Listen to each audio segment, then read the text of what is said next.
Welcome back to the Kings and Queens, the Everything in Betweens, to another episode of the Peasant Party Podcast. I am your host, Charlotte Warren, and to my right, I've got a fantastic guest with me. Michelle, do you want to introduce yourself? Hey, y'all. I am Michelle. I used to host a dating podcast for a couple of years, and now I'm dabbling in some event stuff and all kinds of things, and have been on the single scene for quite a while. So excited to be here today and chat with you. Fantastic. And I actually, because I met you a few years ago, but like reconnected just like a few weeks back when Cassidy was hosting the Chaotic Singles Party here in Austin. It looks like another one is coming up right around Valentine's Day. So your role with her, you're the Austin's ambassador for the Chaotic Singles program. Yeah. Parties. Yeah. So I'm an event ambassador. So basically what that consists of is like helping with the party, just making sure people are like having a good time, helping to promote it ahead of time. And for people who aren't familiar, this is like a singles mixer. But the idea is like, okay, everyone says they want to meet in real life, but people aren't really going out or people aren't approaching, and there's a lot of hesitation with that. So it's like, hey, let's have this mixer in a fun bar environment where you might naturally be meeting people, but like you actually know that everybody there is intending to meet or date and they are single. So it brings like some of those barriers down to entry of just like having a conversation with someone you're interested in. Oh, totally. And I feel like, so Chaotic Singles has like a cool origin story. And I think that's like what's really cool. Because I think the problem, like, I feel like when you think of like, when people think of dating events, it's like the name tags and the structure and like sit down and like something that's like beautiful about dating that I feel like makes people like to have like as they meet people is like a feeling of, a feeling that's messy, like not obviously, playing games and going crazy or anything like that, but just you like to feel like you fell into a relationship because all the stars align versus like, I had to be, structurally stuff. And I really like, how the Chaotic Singles event is like the antithesis of like your boring dating event. Totally. And so you probably know the story from like directly from Cassie better than I do. What is like the origin? I know she had like she invited multiple dates to the same bar and it turned into like a unofficial party and it started like an event, or how like what's your knowledge of the story? Yeah. So she's amazing. I don't know how much time you spent with her. I'm obsessed. Fantastic person. I like immediately was like, she's amazing. So she's the founder of Chaotic Singles Party. What had happened was she was sick of going on these one-to-one dates where you really are. You're putting time and effort in. You're getting ready. And if you don't click, you're like, oh, I just wasted a Friday night. So she was just like, F it. I'm going to invite like a bunch of people, a bunch of matches off of Hinge that I haven't met yet. I'm going to have my friends do the same. And I'm going to host a party at my apartment. So super chaotic. That was kind of the start of it. Went viral on TikTok, viral on like some news stations, of course, social media. And from there, she just kind of started throwing more of these parties and more of these events. And Austin is a newer city for it, but in like Chicago and LA, there will be 150, 200 people at these events. They're pretty chill, but with some like ways to help like mingle, right? And just introduce people. And then one of the chaotic parts is you're encouraged to invite a match. So you actually get like, there's like a 2-for ticket deal, but like invite someone, meet at the party. If you don't click, there's 50 other people to talk to, which is amazing. Nice. And so do you, from what you know, like, do any fun facts of like types of things, like any crazy story? Because I feel like the chaotic nature of the party, like, people bringing in a match and leaving with someone else, or do people, any stories like that you know of, or any success stories? So I know I'm sure that happens all the time.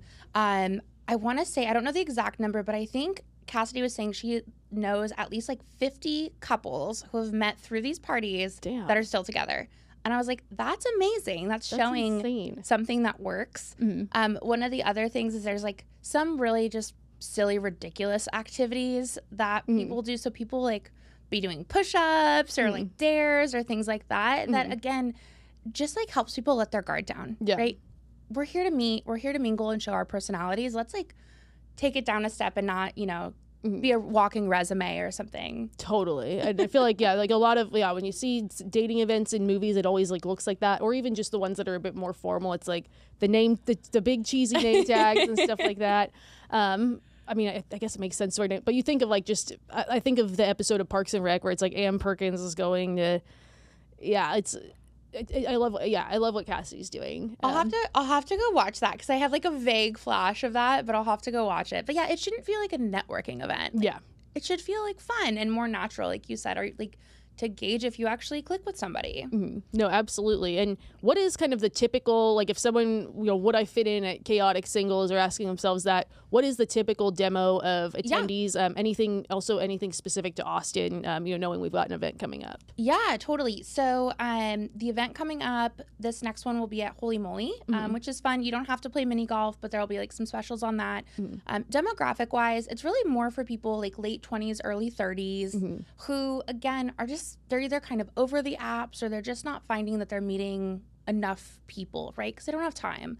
The other thing is like you have to be fun. Like you have to be the type of person who, is a little spontaneous, is a little bit fun. If you're super reserved, it's probably not going to be the best fit for you. You're obviously welcome, but it's people who are just like down for a good time, down for the plot, a little chaotic, right? And then the event here in Austin coming up is going to be awesome, because it's nice to have the mixer and then also activity for people who want like a little something else to do. Totally. No, and it just seems so. And just to plug the event coming up, is it on the 13th from what I saw?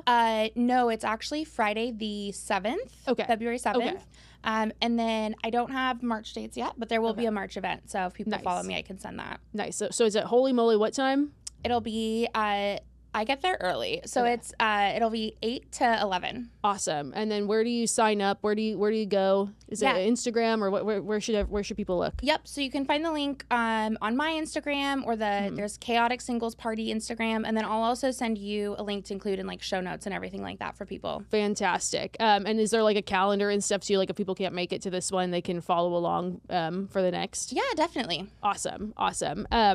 Yeah, and then are there any like themes or any like organized games like that, or is it pretty spontaneous? You mentioned like push-up contests. Is that more impromptu, or is there ever like a thing that the event's centered around? I know like Valentine's Day is obviously coming up. Yeah, so I don't know if there will be any like surprise things for this event with Valentine's Day coming up, but there's something called like the Wheel of Chaos. Okay. And so on the Wheel of Chaos, you like spin the wheel, and it's different like dares or questions or things, and then there's like question cards and a couple other games throughout that again aren't designed to be super long or annoying, but just to get you mingling with more people. Fantastic. Awesome. Yeah, and because I feel like something like that would be like a great fit for Austin, like just kind of the worky nature. And I feel like you got like a good sense of that, because you've been talking about dating for a while. Like you had Swipes in the City. Yeah, Swipe in the City was a podcast my best friend Marie and I started in 2020, and we ran pretty strong till like 2022. And then obviously like lives shift, adapt and stuff. But we actually did some dating events back then as well. We did like a speed dating event and some other things too. Nice. So I guess because I always like to ask people like their takes on like dating culture in whatever city they're from, whether that's Austin or wherever. I feel like you're the first person that's like really like for a while been talking about like Austin. Yeah. What are some trends that you feel like you've seen like maybe that have evolved or that are unique to Austin? I always like to ask. Yeah. So I think the big one people talk about here is like the Peter Pan syndrome thing, which is that there's a lot of like great people here, but they don't necessarily want to like be in a serious relationship or settle down or whatever the case may be. So I think you see some of that. I think what else is kind of like a positive dating in Austin is it's a super active city. So I always tell people like if you're into pickleball, just go to pickleball events. If you're into runs, go to run clubs. It doesn't have to be active, like physically active stuff, but like go do the things you enjoy and you will meet other people doing those things there. Like there's groups for literally everything here. Yeah. Do you agree with people that say run clubs are the new dating apps?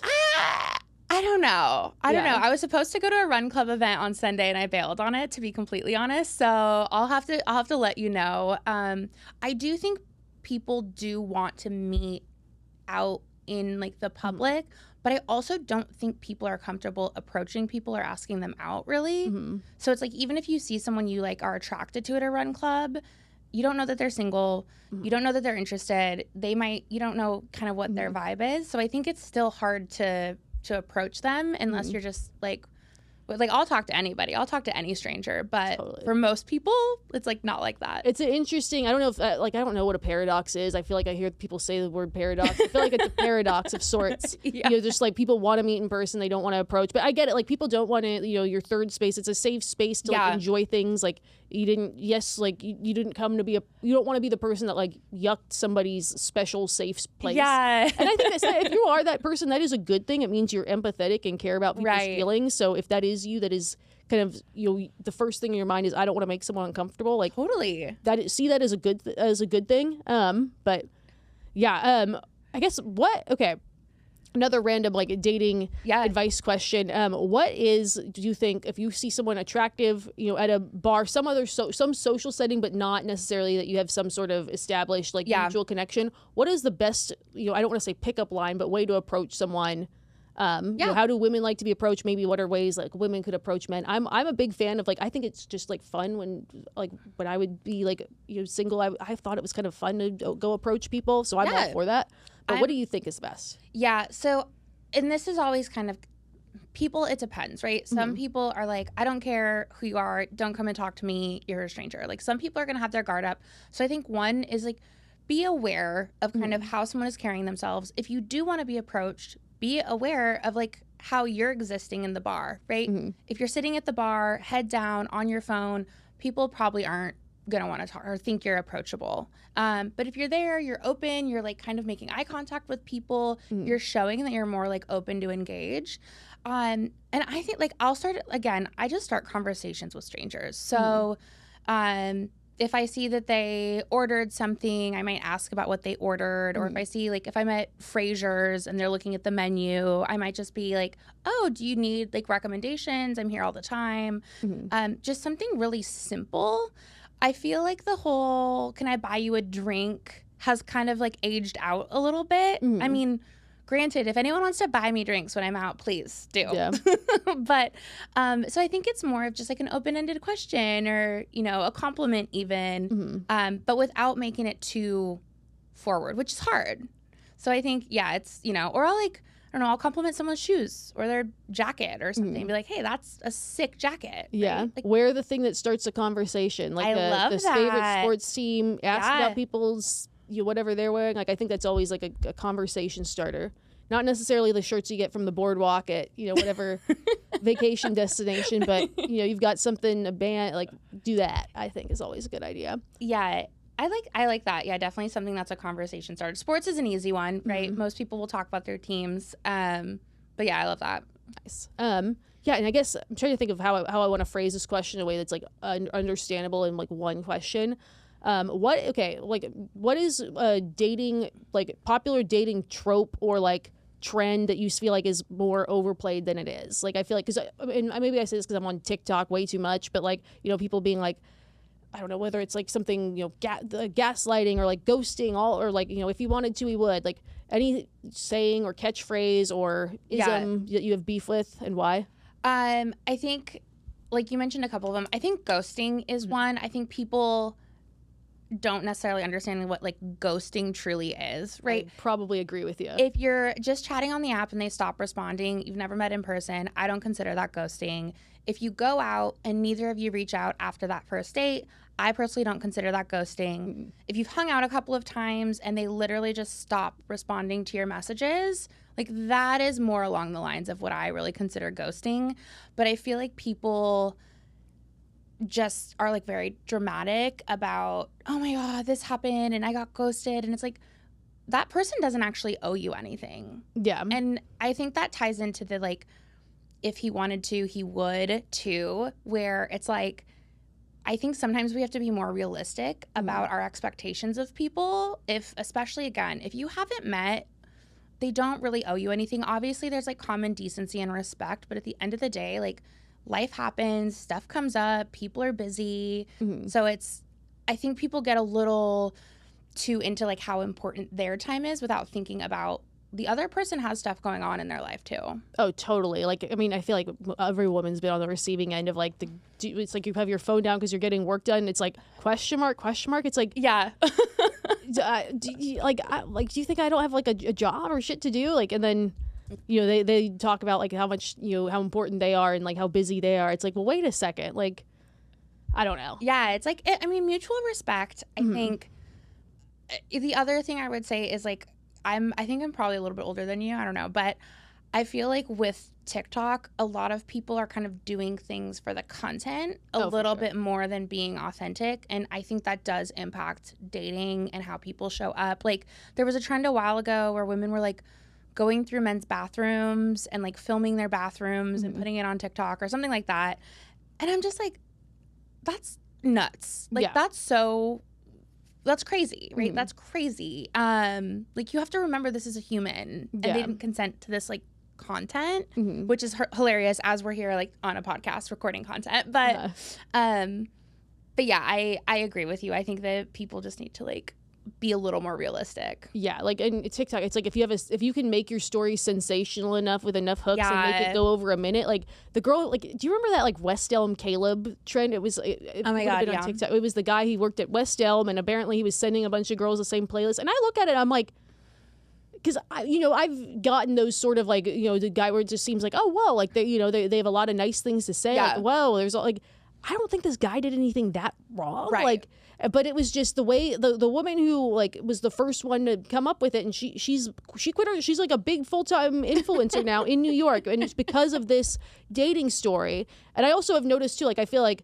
whenever it's because TikTok and stuff like will come up in conversations when I meet new people, like I'm not like, yeah, I'm a TikToker, but it'll come, like people find it eventually. Yeah. And the way like I think guys are just irrationally afraid of just of it. They're like, I don't want to be the victim of like a TikTok thing.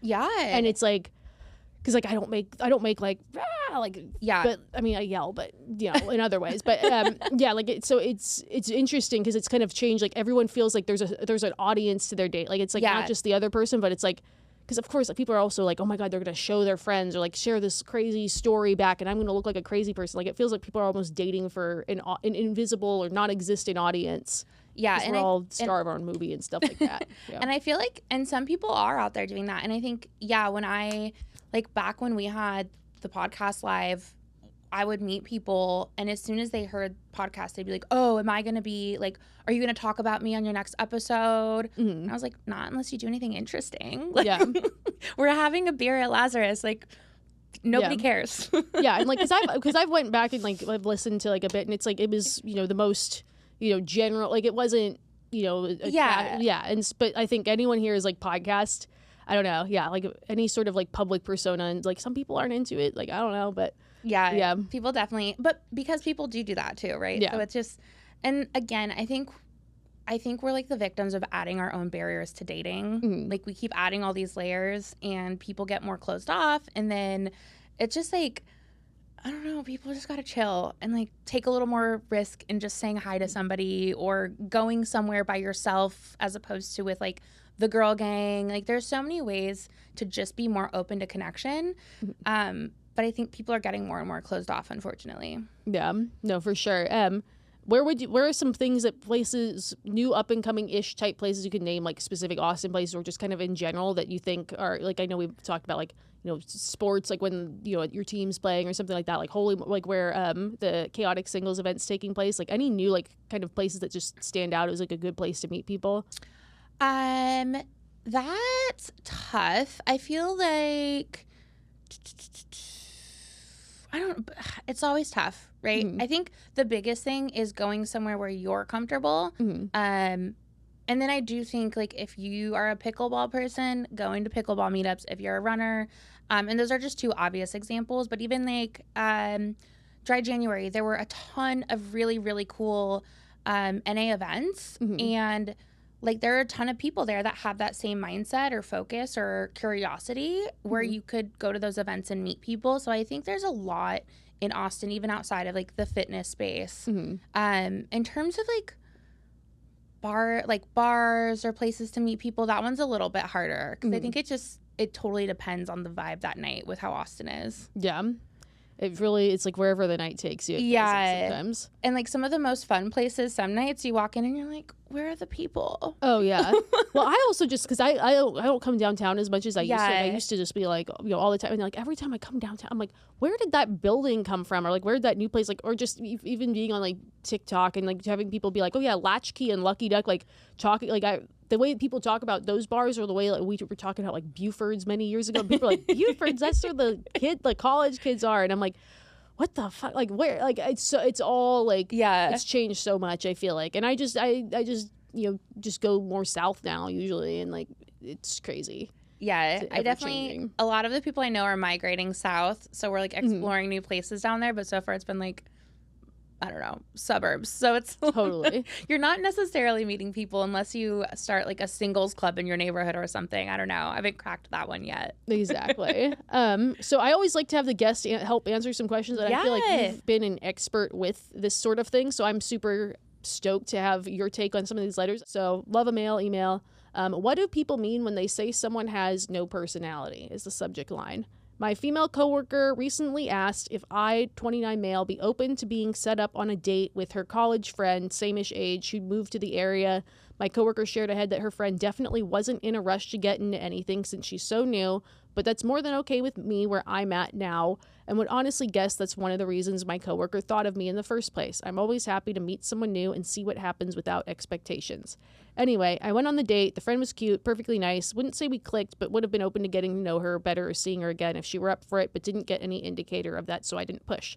Some time passed since the date, and while out with my coworkers, my coworker, the one who set up the date, blurted out to the group that she'd set me up on a date with her friend once that went nowhere. I sort of shrugged along and said, yeah, that happens, and said I thought her friend was great, but you can't always connect with everyone, which my coworker responded with, she said he had no personality.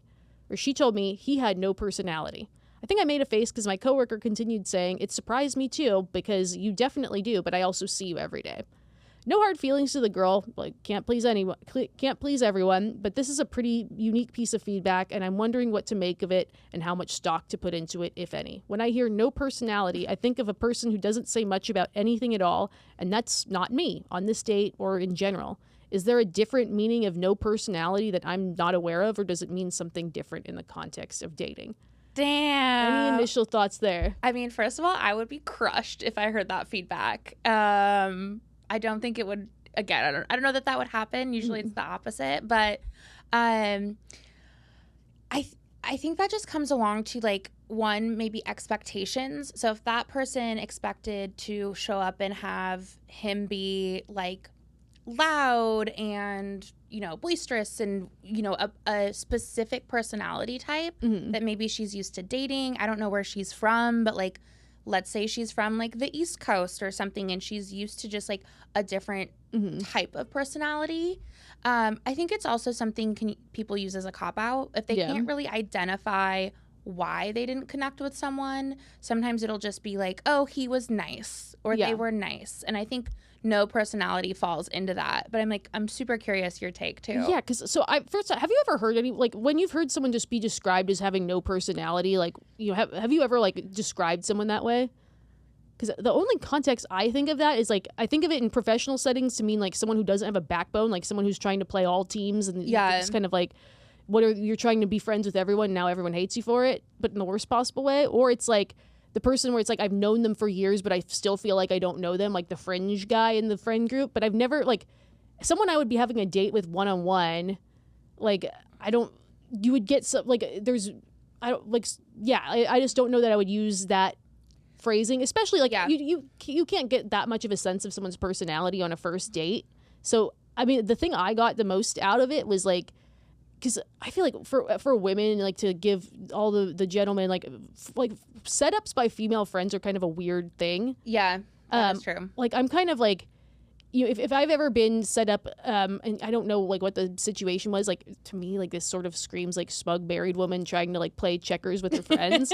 But like sometimes like when I've been friends have attempted to set up or like there's sort of like a to get out of, you know, future setups, or like have them not bother me, like when the answer is really just, you know, I didn't feel it, like nothing wrong with the guy, but just there's something not there, there's just like something that doesn't click. Like you feel like you have to give them a tangible answer to just get them to not bother you. Like if you're just like, yeah, you know, I didn't feel it, they're like, well, why not do another date? Or like you know, you ever complain about your dating life in the future after, you know, they've given you a perfectly nice person, then it's like, well, don't complain to me, I tried to set you up with someone. So maybe it was like, I could see, like it being like a stronger version of we didn't click.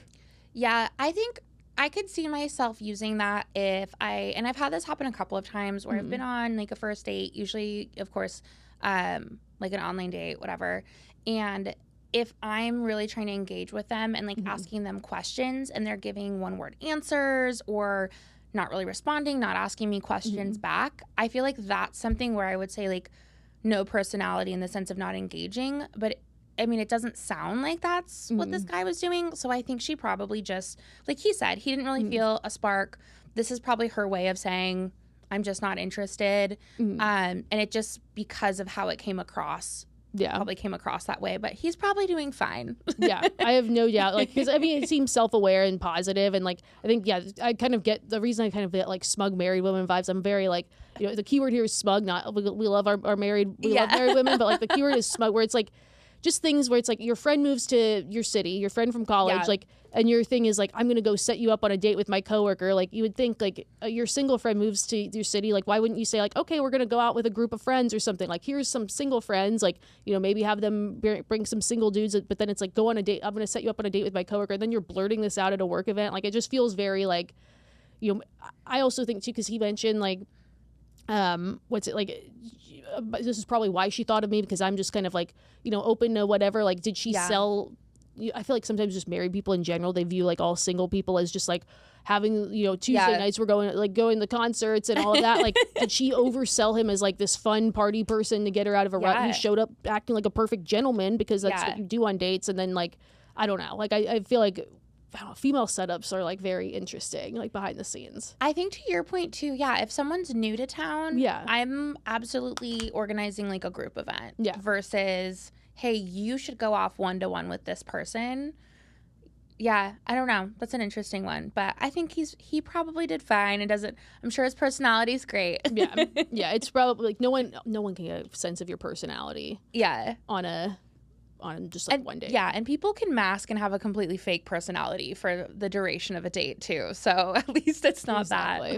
I would tell this guy, you're doing nothing wrong, and plus it seems like he's having fun anyway. And he's listening to this podcast. Yes. So we've got a good, I love my male listeners. Like they're just like the most fun, happy people. I love that.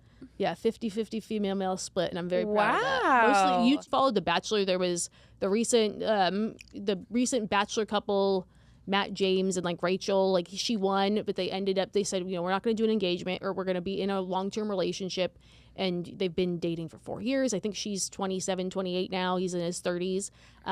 It has become clear that it ended because, you know, I think they went on a vacation. There was no, you know, popping of the question.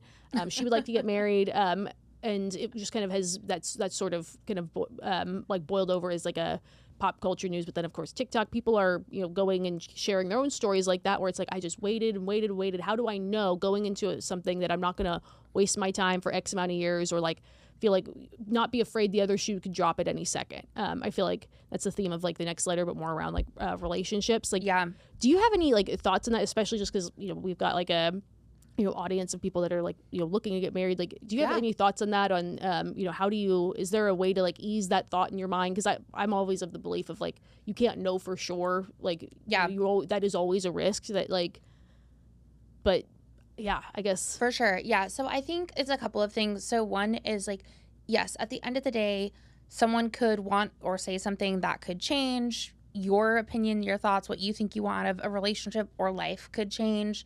There's a million things that can happen. So you always have to like keep that in mind, right? Mm-hmm. But I think it comes down to communication and being able to be vulnerable with that person, right? So if you're hitting milestones, and I don't say like, oh, once you hit a year this, once you hit 2 years this, but like if you're hitting certain time periods what feel like meaningful milestones, and you don't feel like you're able to bring up whatever it is that you do want as the next step, or talk about what long-term looks like, or if you're completely on different pages with it. Like, I think that is a red flag. You know, and it's hard because there's like the saying that like love isn't always enough. Like, you could love somebody but not be on the same page with what you want out of life. And I think that's where you show maturity in relationships. And as you've maybe been through a heartbreak or two, or gone through like more serious breakups, I think that's where you realize like compatibility in like what you want out of life is huge. And it can weigh more than some of the other things that like people kind of put forward. For sure. No, absolutely. Like, and I think that's always like, I feel like everyone's fear in dating, it seems like, is just this fear of like, when is the other shoe going to drop? I feel like that's just such a millennial theme too. Like, everything's going great. Like, you know, just it's going too well. Like, when's the next like crash of 08 or like, it's like, I feel like that's just always on everyone's mind in general. Like, it's going too well. Like, you hear about like people thinking like, you know, everything's going right. Like, you know, what do you mean? It's so easy. Like, what's the catch here? Well, to be fair, millennials have had it. We have gotten fucked. Dude, like, I'm so exhausted. And then every day I'm like, I can't watch the news. Like, and you guys can at me for that, but like, I can't keep up on this stuff because I'm like, I'm trying to have a positive mindset. I'm trying to like make it through my day, show up, be like a positive person in the world. And I'm like, if I go down those rabbit holes, I'm done. I think to kind of tie back to the question, one thing that I think is really important to work on is like a positive mindset, and not to go too woo-woo here, but like I do really believe like the energy you put out in the world does kind of come back. And when you put out positive things, that's what you receive. When you put out negative things, that's what like, I see it happening like instantly. I'll wake up and I'll be in a shit mood and I'll be like, burr, burr, burr, being all like nasty to people. Not really. I'm never like that mean, but and then I'll like stub my toe. Like, the universe literally will be like, hey, check yourself. Like, you're bringing negativity. And so I think when you're in a mindset that you're worried that this person's going to break up with you, you're actually going to start behaving in a way that is negatively going to impact your relationship. And I see that happen all the time, where it's like you're basically directing things in this direction because you're so worried about that.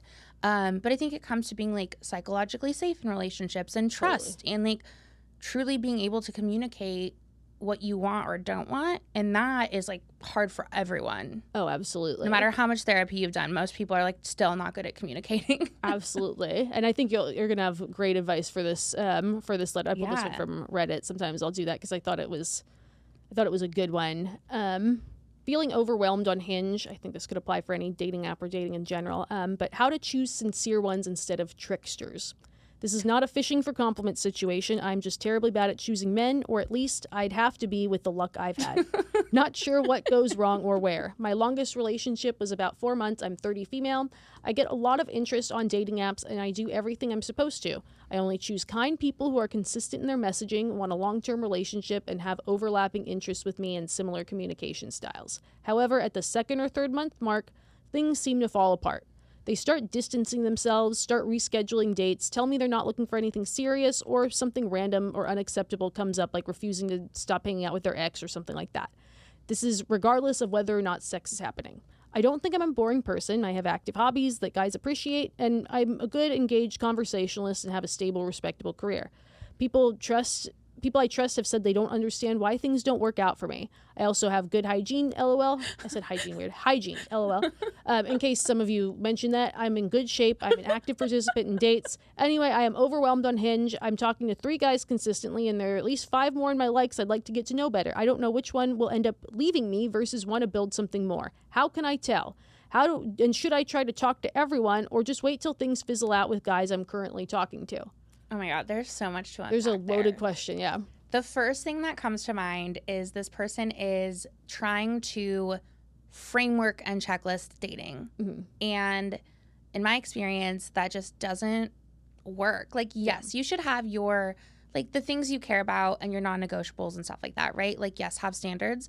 But even from what she's saying about how she's approaching the app, she's trying to systemize it. And she's like, I'm having these types of conversations. I'm doing this. So I can pretty much guarantee if she's hitting this block at that 3 to 4 month mark, it's because she's approaching it in the same way. Or I don't remember, but like, so she probably has expectations at month 1, month 2, month 3, and people are like, hey, that's just not, that's not where I'm at, or that's not like the natural progression. So I think, no, totally. Yeah. Like the systemizing is tough, right? Because some people, that's just like their brain is spreadsheet is their brain.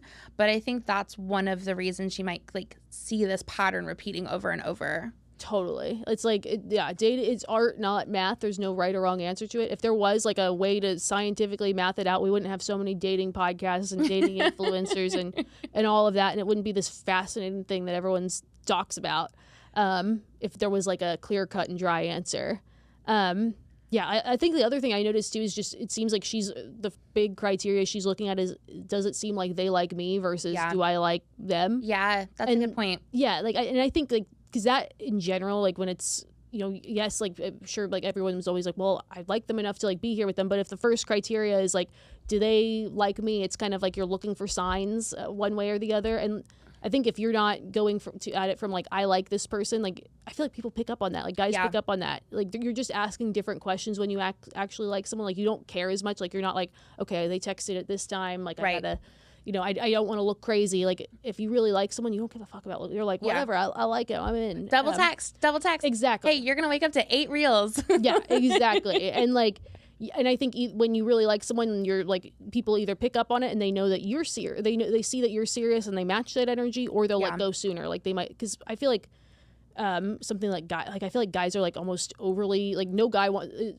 It's almost like they, in many ways, will like kindness themselves into being assholes because they all like a fear of looking like the asshole. Like, no one wants to be the guy that like led somebody on, like especially like late 20s, 30s. Like no one wants to be that guy. Yeah, like they're terrified of TikTok being made about them. Where it's like, I think if they know that they're not on the same page with a woman, where it's like, oh, she likes me more than I like her, like they're not gonna hang on to something.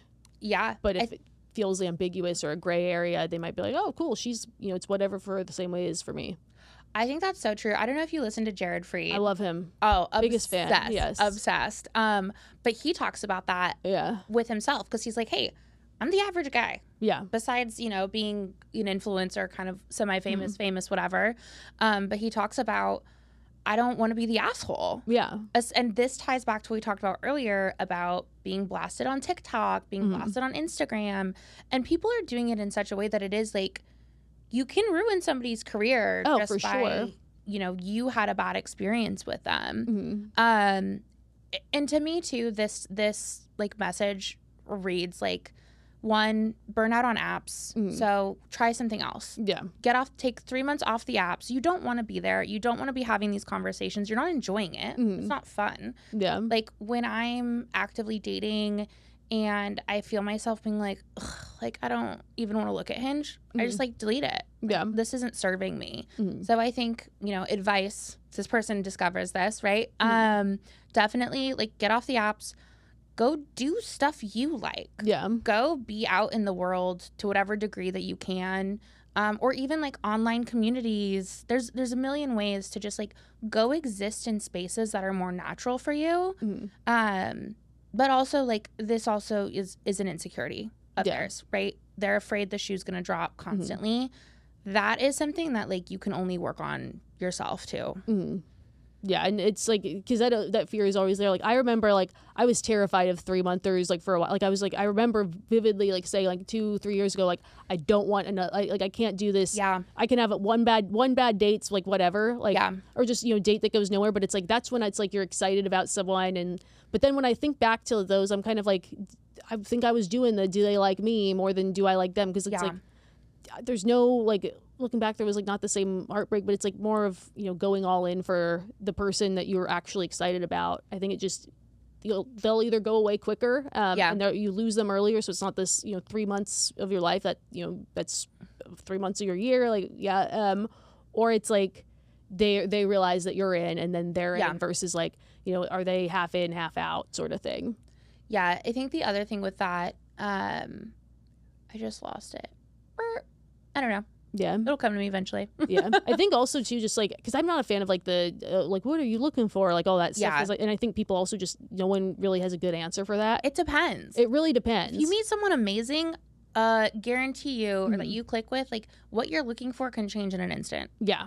Like, yeah, I think like maybe like just like we've said about Jared, like saying like the assign, share what the meaning of something is, because I feel like something people run into like especially like in their 30s is like, if he wanted to, he would, because I think the inverse isn't always true of it, where it's like, you know, people are like, oh, he did these very nice things, and like, you know, sometimes for people in their 30s it's like a drop in the bucket to, you know, go to a nice dinner, and like, you know, your friends are married, like, cool, I'll ask that you know, really nice girl I met from Hinge and we've been on a few dates, and it doesn't mean anything to them, but like maybe sharing what these like gestures mean to you, so that it's like it's kind of like set in stone there.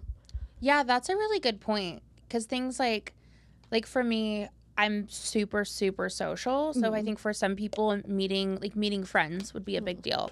And I'm like, hey, you're cool. Come to this bar tonight, you know, or whatever it is, right?